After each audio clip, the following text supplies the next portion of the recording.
প্রভাত চট্টোপাধ্যায়কে জানুয়ারি মাসের শেষ থেকে আইএনটিটিউসির সঙ্গে উনি যুক্ত থাকতে নিষেধ করা হয়েছে। ওনাকে চিঠি দিয়ে জানানো হয়েছে যে উনি যেন সে জেনারেল সেক্রেটারি, আমাদের ইউনিয়নের জেনারেল সেক্রেটারি মাননীয় শ্রী প্রভাত চ্যাটার্জি মহাশয়ের এগেনস্টে একটা মানে অপপ্রচার আনে। প্রভাত চট্টোপাধ্যায়কে জানুয়ারি মাসের শেষ থেকে আইএনটিটিউসির সঙ্গে উনি যুক্ত থাকতে নিষেধ করা হয়েছে। ওনাকে ইউনিয়নের জেনারেল সেক্রেটারি মাননীয় শ্রী প্রভাত চ্যাটার্জি মহাশয়ের এগেনস্টে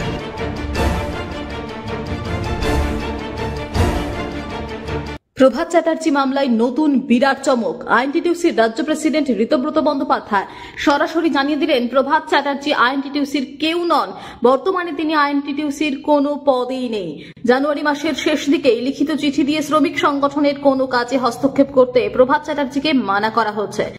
প্রশাসনিক স্তরে কারোর বিরুদ্ধে কমপ্লেন হলে প্রশাসন ব্যবস্থা নেবেন।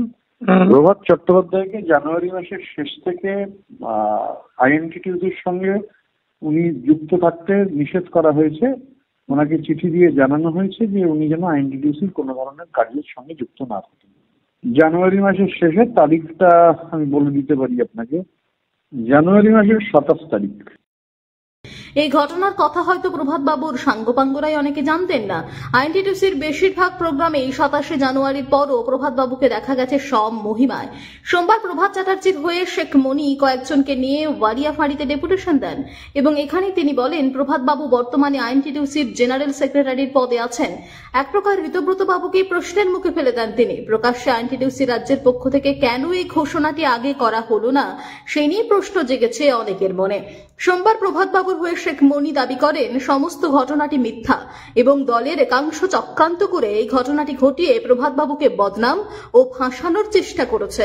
শেখ মনির আরও দাবি শেখ লোকমানের অভিযোগ দুর্গাপুর থানা লিপিবদ্ধ সেটি সম্পূর্ণ ভিত্তিহীন, কিন্তু কারা চক্রান্ত করেছে বা এতে জড়িত কারা সেই নিয়ে কিছু মন্তব্য করতে চাননি। এ নিয়ে শিল্পাঞ্চল জুড়ে চলছে রাজনৈতিক পারদ। গতকাল নিউজ 10 চ্যানেলে সম্প্রচারে জানতে পারলাম যে আমাদের গ্রাম অর্থাৎ আমরাই গ্রামের শেখ লোকমান নামে একটা ছেলে, সে ডিএসপিতে কর্মরত অবস্থায় ছিল, কিন্তু সে বসে যায় পরবর্তীকালে। সে জেনারেল সেক্রেটারি, আমাদের ইউনিয়নের জেনারেল সেক্রেটারি মাননীয় শ্রী প্রভাত চ্যাটার্জি মহাশয়ের এগেনস্টে একটা মানে অপপ্রচার আনে যে আমাকে বসিয়ে দেওয়া হয়েছে, কিন্তু তাকে তো বসিয়ে দেওয়া হয়নি। সে আবার পরবর্তীকালে আরেকটা দাবি জানায় যে সে নাকি প্রভাতদা নাকি তার কাছ থেকে টাকাও চেয়েছে। তো এসব যে অভিযোগ সম্পূর্ণ ভিত্তিহীন, সুপরিকল্পিত একটা মস্তিষ্ক প্রসূত একটা চক্রান্ত। এবং এটা শুধু তার বিরুদ্ধে নয়, এটা তৃণমূল কংগ্রেস দল এবং প্রভাতদা সবারই নামে কালিমা লিপ্ত করার উদ্দেশ্যে এসব করা। অরিজিনাল যেসব জিনিস, যে আমরা যেটা জানি যে ডিএসপি কর্তৃপক্ষ ওকে একটা হচ্ছে 1/7/2024 এবং আরেকটা চিঠি দেয় আপনার 21/9/2024। এই দুটো চিঠির ভিত্তিতে তাকে কিন্তু সে ঠিক মতন কাজও করে না। সে অনেক রকম তার নেগলিজেন্সি আপনারা চিঠিতেও দেখতে পারেন যে তার বিরুদ্ধে অনেক রকম এলিগেশন আছে এবং সেই ডিএসপি কর্তৃপক্ষই ওকে বসিয়েছে। এবং যে কন্ট্রাক্টর আছে, কন্ট্রাক্টরের ফোন নাম্বার আমরা দিয়ে দেবো, কন্ট্রাক্টরের ফোন নাম্বারও আপনারা জিজ্ঞাসা করে নিতে পারেন।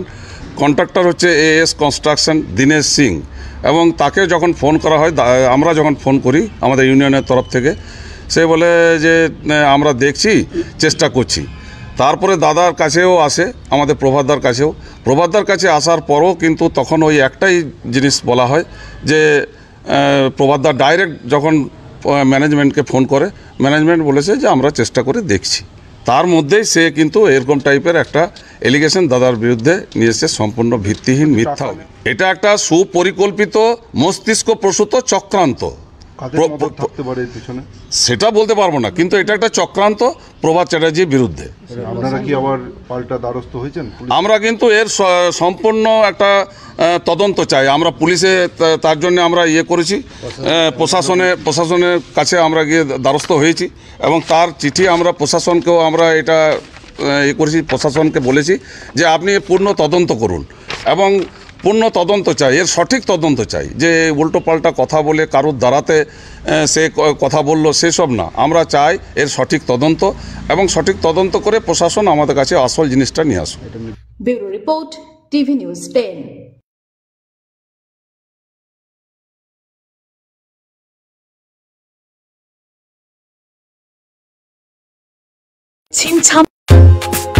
ছিমছাম পরিবেশ এবং প্রাইম লোকেশনে মনের মতো সুন্দর হোটেল মানে হোটেল অ্যাস্টর। হোটেল অ্যাস্টরে আপনি পাবেন মনের মতো সিঙ্গেল এবং ডাবল বেডের অত্যাধুনিক সুবিধাযুক্ত রুম, পাবেন রকমারি জিভে জল আনা স্বাদের ইন্ডিয়ান, চাইনিজ এবং কন্টিনেন্টাল ভ্যারাইটি ডিশ দিয়ে সাজানো ঝাঁ চকচকে ব্যাংকুয়েট। সিটি সেন্টারের ক্ষুদিরাম বসু সরণির মতো অভিজাত এলাকার আপনার মনের মতো রুম পেতে আজই যোগাযোগ করুন hotel Astor, city centre, Durgapur 16। নতুন বছরে সাফল্যের চাবিকাঠি চান? সেরা জ্যোতিষীর শিরোপা ইন্ডিয়ান আইকন অ্যাওয়ার্ড 2024 আর গোল্ড মেডেল প্রাপ্ত অ্যাস্ট্রোলজার আর বাস্তু কনসালটেন্ট শিবমা শাস্ত্রীর কাছে আজই যান। কলোথেরাপি, নামের বানান সংশোধন সহ সঠিক মানের গ্রহরত্ন দিয়ে ভাগ্য পরিবর্তন করুন। কল 9609604638 অথবা visit Bengal Ambuja, city centre, Durgapur. আপনি কি আপনার দোকান, রেস্তোরাঁ বা ব্যবসার জন্য বিশ্বস্ত এবং নিরাপদ পানীয় সরবরাহকারীর খোঁজ করছেন? ভাবছেন কোথায় পাবেন? তাহলে দেরি না করে অতি সত্বর যোগাযোগ করুন আলো এন্টারপ্রাইজের সাথে। আমরা বিসলেরির main super distributor and super stockist. আমাদের এখানে আপনারা পেয়ে যাবেন ভারতের উচ্চমানের নিরাপদ পানীয় সরবরাহকারী বিসলেরির মিনারেল ওয়াটার, সোডা ও সফট ড্রিঙ্কস একদম সুলভ মূল্যে।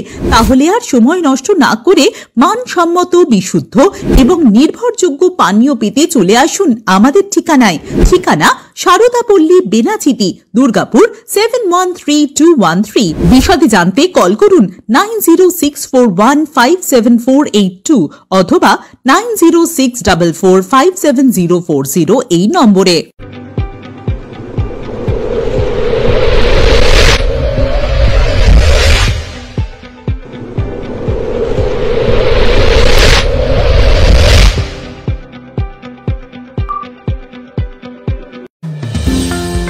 অত্যাধুনিক ডিজাইনের রুচিসম্মত গৃহসজ্জার উপকরণ মানে দুর্গাপুরের কল্পনা স্টিল এন্ড মার্বেলস ও কল্পনা ফার্নিচার। ঘর সাজানোর, চোখ ধাঁধানোর রকমারি আইটেমের মধ্যে আপনি বেছে নিন শুধু সেরার সেরাটি। এখানে আপনি পাবেন বিশ্বমানের সমস্ত ধরনের টাইলস ও furniture, RAK ceramics, Berger paints, Hindware, Hitco, Somany সহ বিভিন্ন বহুজাতিক সংস্থার তৈরি এক্সক্লুসিভ কালেকশন। পাশাপাশি আপনার জন্য কল্পনা ফার্নিচার নিয়ে এসেছে পুচিনা, কার্লন, ইউরেকা ফোক্স সহ বিভিন্ন বহুজাতিক সংস্থার আধুনিক মানের আসবাব সামগ্রী। কল্পনা স্টিল এন্ড মার্বেলস ও কল্পনা ফার্নিচারের এক্সক্লুসিভ শোরুম। আমাদের ঠিকানা মুচিপাড়া মার্কেট, দুর্গাপুর 12।